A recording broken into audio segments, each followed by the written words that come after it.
ಸ್ನೇಹಿತರೆ, ರಾತ್ರಿ ಕತ್ತಲಲ್ಲಿ ಕೇವಲ ಕೆಲವೇ ಸೆಕೆಂಡುಗಳ ಸುಖಕ್ಕಾಗಿ ನಿಮ್ಮ ಅಸ್ತಿತ್ವವನ್ನೇ ಕಳೆದುಕೊಳ್ಳುತ್ತಿದ್ದೀರಾ? ಸ್ಖಲನವಾದ ತಕ್ಷಣ ಅಯ್ಯೋ, ನಾನು ಈ ತಪ್ಪು ಮತ್ತೆಂದು ಮಾಡಲ್ಲ ಅನಿಸುತ್ತಿದೆಯಾ? ಹಸ್ತಮೈಥುನದಿಂದ ನಿಮ್ಮ ದೇಹ ನಿಜಕ್ಕೂ ಒಣಗಿ ದುರ್ಬಲವಾಗುತ್ತಿದೆಯಾ? ಅಥವಾ ಭವಿಷ್ಯದಲ್ಲಿ ನಿಮ್ಮ ಲೈಂಗಿಕ ಜೀವನವೇ ಹಾಳಾಗುತ್ತಾ? ಈ ಪ್ರಶ್ನೆಗಳು ನಿಮ್ಮ ಮನಸ್ಸಿನಲ್ಲಿ ಪ್ರತಿದಿನ ಓಡುತ್ತಿದ್ದರೂ ಯಾರ ಬಳಿಯೂ ಕೇಳಲಾಗದೆ ಒಳಗೊಳಗೆ ಹತಾಶೆಯಿಂದ ಕೊರಗುತ್ತಿದ್ದೀರಾ?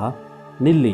ಇಂದಿನ ವಿಡಿಯೋದಲ್ಲಿ ಹಸ್ತಮೈಥುನದ ಇಂದಿನ ಅಸಲಿ ವೈಜ್ಞಾನಿಕ ಸತ್ಯ ಮತ್ತು ನಿಮಗಿರುವ ಏಕೈಕ ಸರಿಯಾದ ದಾರಿಯ ಬಗ್ಗೆ ಸ್ಪಷ್ಟವಾಗಿ ತಿಳಿದುಕೊಳ್ಳೋಣ.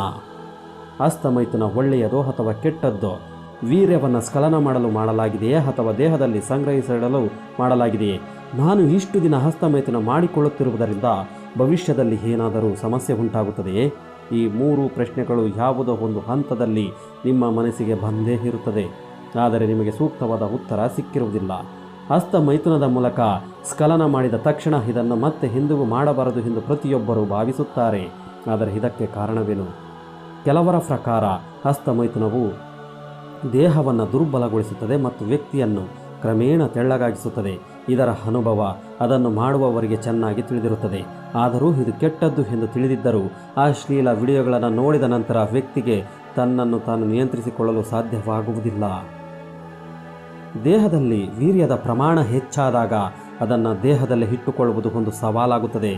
ವ್ಯಕ್ತಿ ಬಯಸಿದರೂ ಅದನ್ನು ಹಿಡಿದಿಟ್ಟುಕೊಳ್ಳಲು ಸಾಧ್ಯವಾಗುವುದಿಲ್ಲ. ಬಲವಂತವಾಗಿ ತಡೆದರೂ ರಾತ್ರಿ ನಿದ್ರೆಯಲ್ಲಿ ಅದು ಹೊರಬರುತ್ತದೆ, ಅಂದರೆ ನೈಟ್ ಫಾಲ್ ಆಗುತ್ತದೆ. ಹಾಗಾದರೆ ಇದಕ್ಕೆ ಪರಿಹಾರವೇ ಇಲ್ಲವೇ? ಒಬ್ಬ ವ್ಯಕ್ತಿಯ ಜೀವನ ಈ ರೀತಿ ಹತಾಶೆಯಲ್ಲಿಯೇ ಕಳೆಯಬೇಕೇ? ಇಂದಿನ ವಿಡಿಯೋದಲ್ಲಿ ಈ ಎಲ್ಲ ಪ್ರಶ್ನೆಗಳ ಬಗ್ಗೆ ಸ್ಪಷ್ಟವಾಗಿ ತಿಳಿದುಕೊಳ್ಳೋಣ. ವಿಡಿಯೋವನ್ನು ಎಲ್ಲಿಯೂ ಸ್ಕಿಪ್ ಮಾಡದೆ ಕೊನೆಯವರೆಗೂ ನೋಡಿ. ನಂಬರ್ 1, ಮೊದಲು ಹಸ್ತಮೈಥುನ ನಿಜಕ್ಕೂ ಕೆಟ್ಟದ್ದೇ? ಸ್ನೇಹಿತರೆ, ಒಂದೇ ಪದದಲ್ಲಿ ಹೇಳುವುದಾದರೆ ಹಸ್ತಮೈಥುನ ಸಂಪೂರ್ಣವಾಗಿ ಕೆಟ್ಟದ್ದಲ್ಲ. ಆದರೆ ಎಲ್ಲರೂ ಇದನ್ನು ಕೆಟ್ಟದೆಂದು ಏಕೆ ಹೇಳುತ್ತಾರೆ? ನಾನು ನಿಮಗೊಂದು ಸಣ್ಣ ಕೆಲಸ ನೀಡುತ್ತೇನೆ. ಒಂದು ವಾರ ನಿರಂತರವಾಗಿ ಹಸ್ತಮೈಥುನ ಮಾಡಿ ನೋಡಿ. ಇನ್ನೊಂದು ವಾರ ಅದನ್ನು ಸಂಪೂರ್ಣವಾಗಿ ನಿಲ್ಲಿಸಿಬಿಡಿ. ನೀವು ನನ್ನ ಮಾತನ್ನು ನಂಬಬೇಕಾಗಿಲ್ಲ. ಹಸ್ತಮೈಥುನ ಒಳ್ಳೆಯದೋ ಕೆಟ್ಟದ್ದೋ ಎಂದು ನಿಮಗೆ ಈಗ ಅರ್ಥವಾಗುತ್ತದೆ. ನಾವು ನಿರಂತರವಾಗಿ ಹಸ್ತಮೈಥುನ ಮಾಡುತ್ತಿದ್ದರೆ ಮತ್ತು ಅದು ಒಳ್ಳೆಯದು ಅನಿಸಿದರೆ ಅದನ್ನು ಮುಂದುವರಿಸಿ, ಯಾರೂ ನಿಮ್ಮನ್ನು ತಡೆಯುವುದಿಲ್ಲ.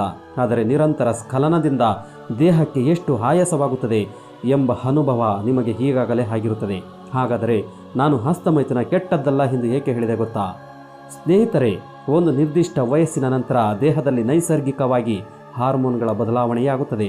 ಆ ಸಮಯದಲ್ಲಿ ದೇಹದಲ್ಲಿ ಒಂದು ರೀತಿಯ ಲೈಂಗಿಕ ಪ್ರಚೋದನೆ ಮತ್ತು ಉತ್ಸಾಹ ಸೃಷ್ಟಿಯಾಗುತ್ತದೆ. ಈ ಉತ್ಸಾಹ ನೈಸರ್ಗಿಕವಾಗಿದ್ದು ಸಂತಾನೋತ್ಪತ್ತಿಗೆ ಅಗತ್ಯವಾಗಿದೆ.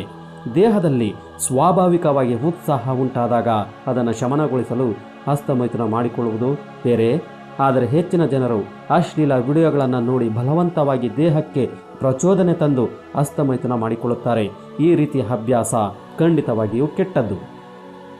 ವೀರ್ಯವನ್ನು ಸಂಗ್ರಹಿಸಬೇಕೇ ಅಥವಾ ಹೊರಹಾಕಬೇಕೇ?